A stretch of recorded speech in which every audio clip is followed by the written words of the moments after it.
Ya, assalamualaikum warahmatullahi wabarakatuh, Pak. Hmm, Ya, terima Waalaikumsalam kasih, warahmatullahi wabarakatuh. atas kesempatan waktunya sudah Bapak berikan untuk saya pada malam hari ini. Seperti yang sudah saya informasikan ke Bapak, bahwa malam hari ini saya ingin mewawancari Bapak terkait beberapa pertanyaan yang menurut saya Bapak berkompeten untuk menjawab soal ini, Pak. Yang pertama, Pak, kita ketahui saat ini dalam proses pembelajaran PJOK, banyak pendidik yang terkendala saat pelaksanaan praktik, Pak, baik itu berupa sarana ataupun prasarana. Kita ambil contoh saja, Pak, sarana. Ketika sarana terbatas, banyak siswa yang terkadang harus bergantian untuk melakukan gerakan-gerakan tertentu. Sehingga itu membuat dia menunggu atau dalam hal ini active learning time-nya tidak berjalan dengan baik. Bagaimana tanggapan Bapak terkait hal tersebut, Pak? Menurut saya, sarana itu sangat penting sekali, apalagi dalam pembelajaran PJOK, di mana pembelajaran PJOK hampir 80% semuanya adalah praktek. Nah, contoh misalnya pembelajaran atletik, kelihatannya pembelajaran atletik itu hanya lari aja, lari, tapi di lari pun juga banyak macamnya. Ada lari estafet, ada lari gawang, eee, ada lari ini, apa, lari cepat, lari maraton, dan lain sebagainya. Di situ juga ada sarana yang harus kita gunakan agar siswa itu menjadi lebih aktif untuk melakukan pembelajaran. Contoh misalnya hanya lari, lari 100 meter. Kalau hanya lari aja mereka itu udah sering lari. Tapi kalau misalnya di situ dilengkapi dengan sarana start block, nah sehingga peserta didik, yaitu siswa, menjadi lebih antusias untuk melakukan pembelajaran itu. Misalnya, ini apa ini Pak? Ini start block digunakan untuk ini, untuk ini. Nah, seperti yang mereka lihat mungkin di eh, televisi atau di perlombaan profesional, setiap pelari harus ada start block-nya. Jadi mereka merasa, oh sarana seperti ini yang biasa digunakan oleh pelari profesional. Jadi dengan adanya sarana itu sangat mendukung pembelajaran lebih menarik, lebih efektif, dan lebih lebih bervariatif menurut saya seperti itu. Oke, Pak.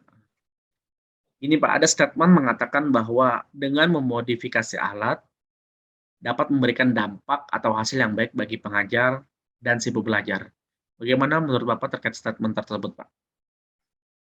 Sangat setuju dengan adanya modifikasi alat tersebut, dalam arti seperti ini, alat tersebut itu bukan berarti alatnya yang sedikit, tapi ada juga di beberapa sekolah alatnya yang tidak memenuhi standar. Dalam arti seadanya atau eh, sekolah hanya menyediakan seperti itu, bahkan tidak ada. Nah, di sini guru atau pendidik dituntut untuk lebih kreatif untuk memodifikasi alat. Misalnya nih, lari gawang, di sekolahnya tidak menyediakan, guru bisa membuat sendiri dari paralon atau membuat dari gawang apa gitu untuk mereka melakukan lompatan-lompatan.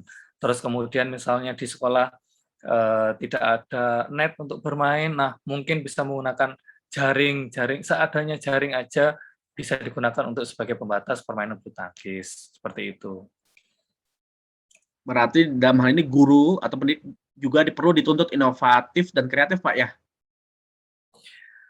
Selain inovatif dan kreatif, guru juga dituntut untuk lebih ini bisa improve, improve terhadap apa yang ada di sana. Improve di sini adalah lebih cepat dan tanggap terhadap situasi. Misalnya, guru sudah merancang dengan RPP-nya sudah siap, sarananya sudah siap, dengan jumlah sarana seperti ini, dimodif seperti ini, sudah ada modifikasi, sudah ada sarana. Improve-nya adalah ketika terjadi problem dengan siswa. Mungkin siswanya yang kok dengan pembelajaran seperti ini siswanya masih kurang aktif. Terus kemudian dan seperti ini kok siswanya belum bisa untuk diajak berkompetisi. Sehingga membuat si pendidik itu menjadi harus improve, oh sekarang harus bisa dibuat seperti ini, pembelajaran harus dialihkan seperti ini. Jadi aktif, kreatif, dan improve-nya itu dapat. Belum lagi kalau misalnya alam, misalnya nih udah siap-siap ternyata hujan, jadi nggak bisa melakukan pembelajaran ini. Nah, gimana nanti penggantian atau kreativitasnya guru untuk merubah pembelajaran ini meskipun hujan ditempatkan di mana dengan posisi atau kreativitasnya si guru, si pendidik, supaya pembelajaran itu tetap bisa menarik dan efektif. Begitu Pak Irfan.